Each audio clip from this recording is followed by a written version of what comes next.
All right, hey, what's up? Hydrate. Nick here. Thank you so much that during this time of physically distancing, that we're not having to social distance. We have fun things like Zoom and YouTube to stay engaged, and we're definitely not spiritual distancing, but we're plugging in, we're learning, we're growing. Today I have the opportunity to interview one of my student pastor friends. He's a student pastor at St. Andrews. His name's Jonathan. Jonathan, go ahead and introduce yourself to some of our students. Hey, Hydrate students. Maybe you remember me from, what was it, November when I was there, probably, or October, November, earlier this fall. I loved meeting you back in the fall. I'm Jonathan. If we didn't meet, I am the youth pastor over at St. Andrews here in the old village of Mount Pleasant. If you know of us, it could be because about 2 years ago, our church burned to the ground. If that's not how you know of us, unfortunately, our senior pastor, our bishop, our rector made the news for being in the ICU with the coronavirus. So life has been a little bit interesting here at St. Andrews the last several years. I've only been here for pretty much a year on the dot now. Nick is one of the very first people I met in South Carolina and my oldest and dearest South Carolina friend. I've been married to my wife, Ellie, for almost 2 years as of June 16th. And so that's exciting. And unfortunately, I'm also going to have a birthday in quarantine, my magical Jesus year birthday of year 33, while in quarantine, because it is on May 21st. So if you want to send me a birthday gift to my house from Amazon or something, I'm not going to say no to that. I'm also a huge sports fan, and so I'm really missing sports right now. I've never been more excited for the NFL draft in my life. And I'm not a basketball guy, but I made sure to watch The Last Dance on ESPN Sunday night because I missed live sports that much. So that's just a little bit of who I am there now. I'm sure it's a terrific documentary on the second best basketball player of all time. All right. Number one.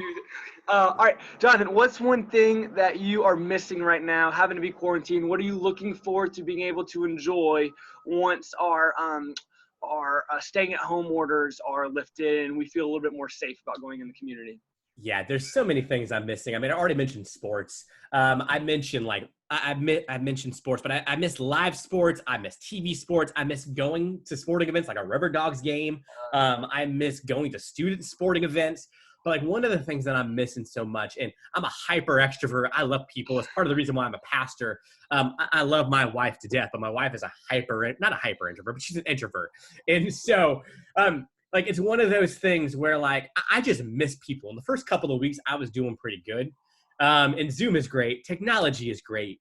This is great. But there's nothing like actually seeing somebody over a cup of coffee, over a meal, or hanging out at the beach or whatever it might be. So I'm just looking forward to seeing people again and being able to interact with people in a personal way.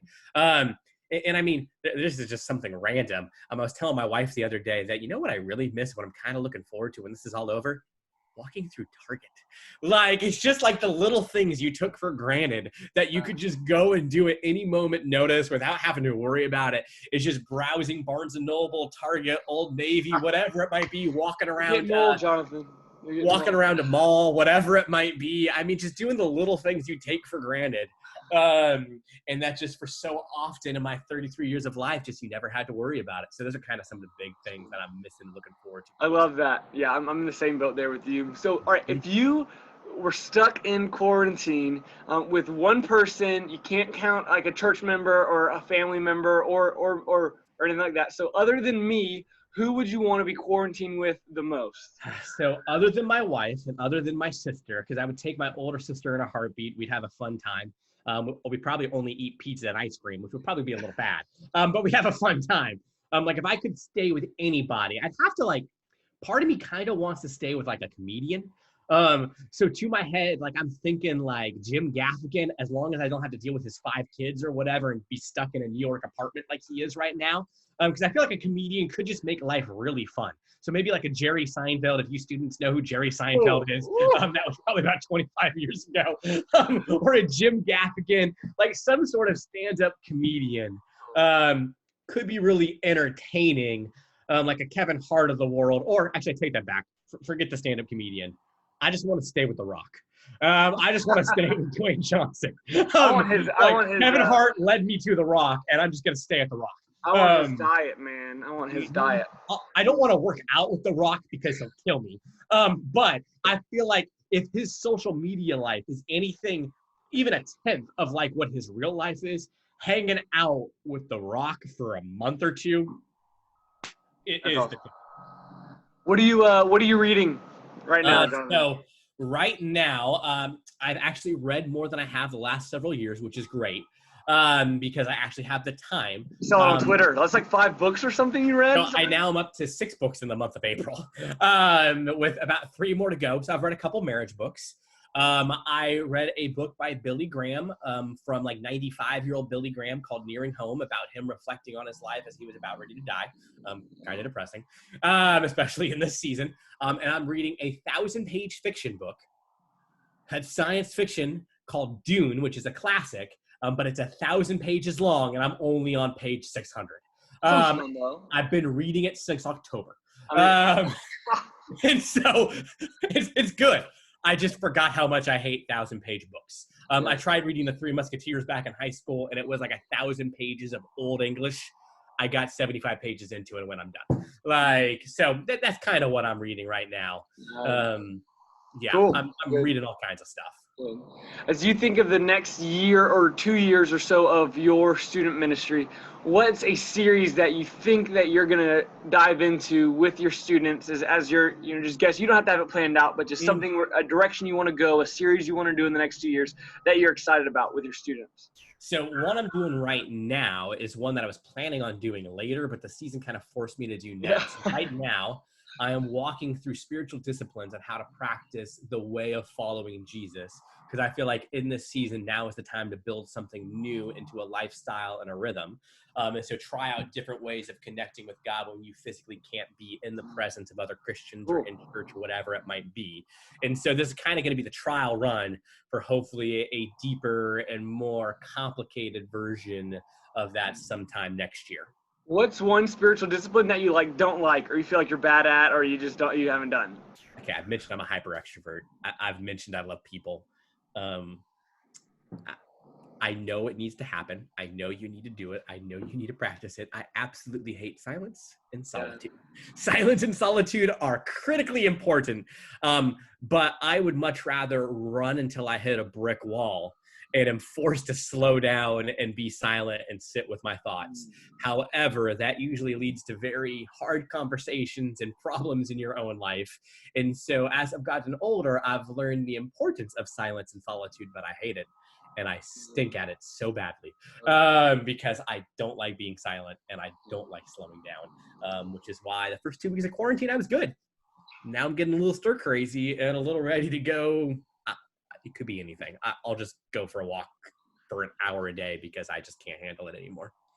Yeah, I love it. Good. Yeah, I'm in the same boat there for sure. All right, so our 5-minute countdown timer is on until we have to say goodbye for now. What's one thing that you feel like God has taught you or is teaching you that you think could be an encouragement to my students? What's an area that's been impressed on you, or something that you noticed, or a nugget you found, or just something general that you could encourage my students with? Yeah, so there was the phrase stuck out to me probably earlier last fall.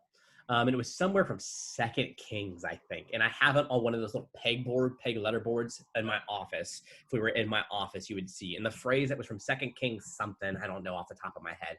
But the phrase was, they held fast to the Lord. And that phrase, I didn't know what, but every now and again, God will give me like a phrase for a season. And I just knew in the fall, this was the phrase for my wife and I in this season. And it was, they held fast to the Lord. I figured it was going to be about ministry-related stuff. I figured it was going to be about who knows, whatever it might be. But now looking back on it, I feel like that was a little indicator of the season of coronavirus and quarantine, where like I myself am at risk. I have asthma. My parents are at risk in California. My sister's at risk in California. Our senior pastor got hit by COVID-19. Was in the ICU for a couple of weeks. Finally just got home. And so I think what I've seen is that in this season, I will go through the ups and downs and not being like fearful where I don't do anything, but just like, man, this is real. Who knows what's going to happen? And that phrase will come back into my head as the reminder of, okay, as long as you have Jesus, not that everything will be okay and life will be smooth or whatever it is, but like there is a deeper hope than medicine and doctors and whatever it might be. It doesn't mean don't be wise, don't be smart, don't be whatever it is. But at the same time, we still have a purpose in the here and now. And so hold fast to God, hold fast Love to the it. Lord. God will get you through it. Put your trust in him, and don't sit back in fear. Be wise, but sit back and trust God and figure out what the next best right step is for you in this season. So Great. they held fast to the Lord. Love it. Love it. I can see that like mental picture almost of just like holding the Lord at the hip. I like that. That's awesome. All right, one last question, Jonathan. And it is quarantine based. Okay, so would you rather run out of toilet paper for 2 days, no toilet paper for 2 days in your home, or have to eat Pop-Tarts only for 2 days? So only thing you got to eat for 2 days is Pop-Tarts, or you run out of toilet paper for 2 days. What Would type you of rather? Pop-Tart? Hmm? What type of Pop-Tart? Unfrosted cherry. Oh. Oh. I mean, so depending on how much information we want to share here on the quarantine diaries, Nick, I don't use much toilet paper. So I'll happily, there are other ways to wipe your bottom and or clean off your bottom. In fact, there's a large portion of the world that doesn't use toilet paper. So I'll happily run out of toilet paper before I eat unfrosted cherry. Unfrosted cherry. Yeah, I'd almost rather eat a Hot Pocket over an unfrosted cherry Pop-Tart. Yep, that was my Yep. high school. Well, good. All right, hey, well, our Toilet 15 paper all minutes is day. coming to a close. Guys, thank you for tuning in. We'll see Jonathan more in our ministry. I look up to him. I respect him. Hey, if you have any questions or concerns, or that idea of holding fast to the Lord seems something that's really difficult to you, ask. We would love to minister to you during this time. Love you guys. Nick, peace.